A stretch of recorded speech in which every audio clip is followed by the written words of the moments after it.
क्यों न दोषी हों, लेकिन पुत्र का धर्म होता है कि माता पिता के दोष को कभी देखे न।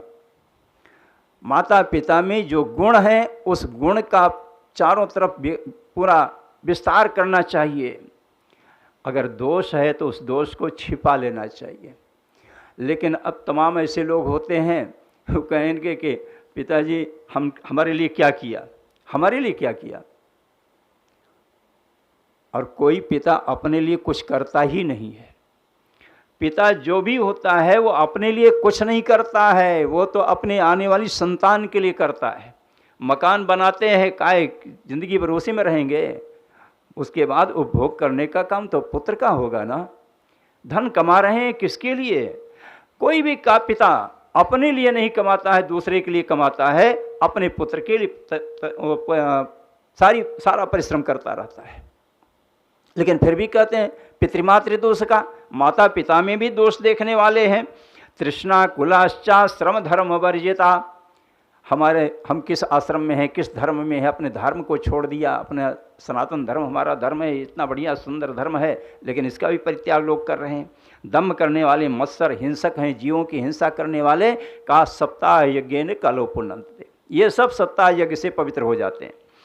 फिर ब्राह्मण के धन का हरण नहीं करना चाहिए, लेकिन कुछ जो है चाहे जो भी उसका धन हरण करो, अपना पेट पालो। ब्रह्म स्वपोष्टा व्यभिचार कारिण पंचोग्र पापा छल छद्म कारिण क्रूरा पिशाचा यो निर्दयाश्च जे ब्रह्म स्वपोष्टा व्यभिचार कारिण सप्ताह यज्ञ न कलो पुनन्ति ते।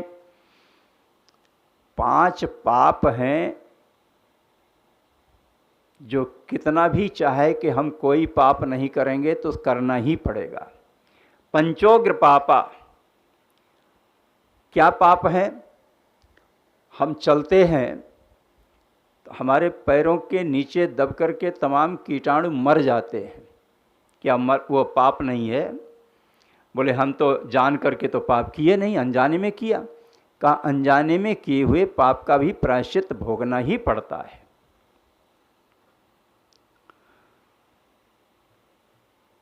एक मांडव्य ऋषि हैं,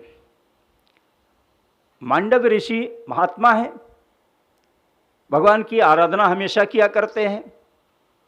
एक बार राजा के यहाँ चोरी हुई, चोर लोग धन लेकर के भाग रहे हैं, सिपाही दौड़ा रहे हैं। वो चोर ले जाकर के मांडव्य ऋषि के आश्रम में ही भाग नहीं पाए, सारा धन वहीं छोड़ करके चले गए, भाग खड़े हुए। सिपाही लोग आए, धन देखा, मांडव्य ऋषि को देखा, पकड़ के लेके गए, राजा के सामने खड़ा कर दिए। भगवान ये चोर पकड़ा गया, धन भी मिल गया। राजा को बड़ा क्रोध आया है। क्रोधित होकर के उन्होंने देखा ही नहीं कि ये कौन, ये महात्मा है कि कोई चोर है, सीधे कह दिया कि इसको शूली पर चढ़ा दो। शूली पर चढ़ाने का आदेश हुआ। मांडव ऋषि शूली पर चढ़ने के लिए पहुंच गए और जब ऊपर चढ़े, शूली का चलाना शुरू किया, चल ही नहीं रहा है। राजा को पता लगा, दौड़ करके आए, ये क्यों नहीं हो रहा है। अब जब एक बार उन्होंने दंडित कर दिया तो राजा का क्रोध शांत हो गया। और जब शांत हुआ क्रोध तो आकर के देखते क्या है कि शूली के फंदे पर कौन चढ़ा है, वहाँ तो एक कोई महात्मा है। दौड़ करके उनके चरणों में गिरते हैं, प्रणाम करते हैं, प्रभु हमसे बहुत बड़ी भूल हो गई, अनजाने में हमने आपको यह दंड दे दिया, आप मुझे क्षमा कर दें। मांडव ऋषि ने कहा, राजन, मनुष्य मात्र का धर्म है गलती करना। कोई भी मनुष्य नहीं है ऐसा जो गलती न करता हो। अगर कोई गलती न करे, मनुष्य में कोई कमी न हो, तब वो मनुष्य नहीं रह जाएगा, तो फिर तो देवता हो जाएगा। लेकिन जिसने वास्तव में दंड दिया है, तुम थोड़े दंड दियो, दंड जिसने दिया हम उसको नहीं छोड़ेंगे। मांडव ऋषि सीधे पहुंच गए धर्मराज के पास, आवाज लगाई, धर्मराज दौड़ करके आए, महात्मा को प्रणाम किया। महात्मा ने आदेश कहा, हमने कोई पाप नहीं किया है, हमने कोई भी पाप नहीं किया, लेकिन फिर भी हमको आज शूली पर चढ़ना पड़ा, ये तुम्हारा दोष है। ऐसा क्यों? धर्मराज ने अपना बही खाता उठाया, देखा, कहा प्रभु सच कहा आपने तो जानबूझ करके कोई अपराध नहीं किया, किंतु जब आप 3 वर्ष के बालक थे तो आप एक पतंगे के शरीर में एक कांटा चुभो दिए थे, उसका परिणाम है कि आपको सूली पर चढ़ना पड़ा। आप जानतत्म करने वाले, कूट रचना करने वाले, ऐसे लोगों के लिए भी श्रीमद् भागवत की कथा बड़ी ही सुलभ है। भगवान की कथा सुनिए। अंत में कह दिया, कहाँ तक कहें, कायेन वाचा मनसापि पातकम नित्यम प्रकुर्वन्ते शठा हटे निज। शरीर से, मन से, वाणी से, किसी भी प्रकार से किया हुआ किसी भी प्रकार का पाप, उस पाप से के प्रायश्चित के रूप में श्रीमद् भागवत का कथा बड़ी आसान चीज है। इस कथा का श्रवण करें, अपने जीवन को पवित्र करने का ये सुलभ मार्ग है। महात्माओं ने कहा, महाराज बड़ी कृपा हुई, आपने इस तरह की कथा सुनाई, बड़ा आनंद आया, लेकिन हम इसको कैसे बताएं लोगों को? क्यों? क्योंकि संसार के लोग जब तक उनको दिखाई न पड़े उसका परिणाम, तब तक मानने को तैयार नहीं होंगे। कैसे बताएं? क्या किसी को श्रीमद् भागवत से इस प्रकार का लाभ मिला है?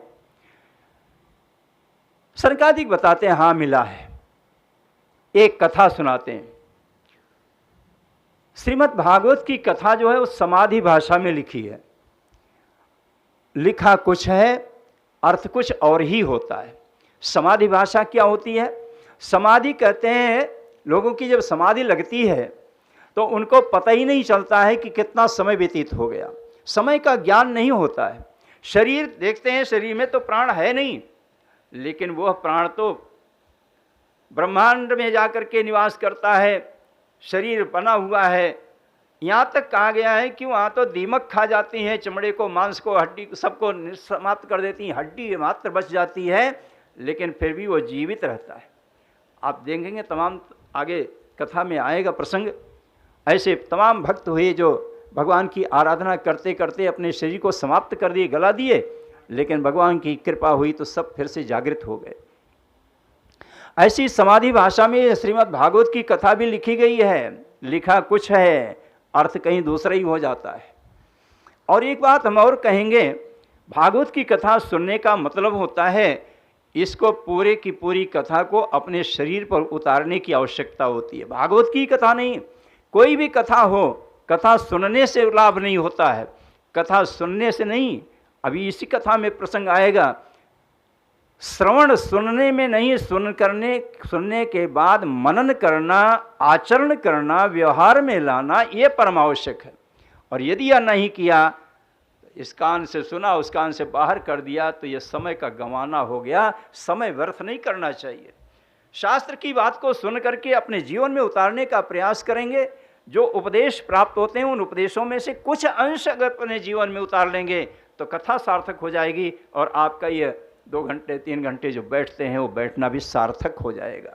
इसलिए हम ये बार बार कहा करते हैं, अपने समय को सार्थक करना चाहिए, निरर्थक गंवाने की आवश्यकता नहीं है। अब यहाँ से कथा प्रारंभ होती है। एक गांव है जिसमें एक ब्राह्मण देवता है। वो कहाँ है? तुंगभद्रा तटे पूर्वम अभोत्पत्तनमुत्तमम यत्र वर्णा सुधर्मेण सत्य सत्कर्म तत्परा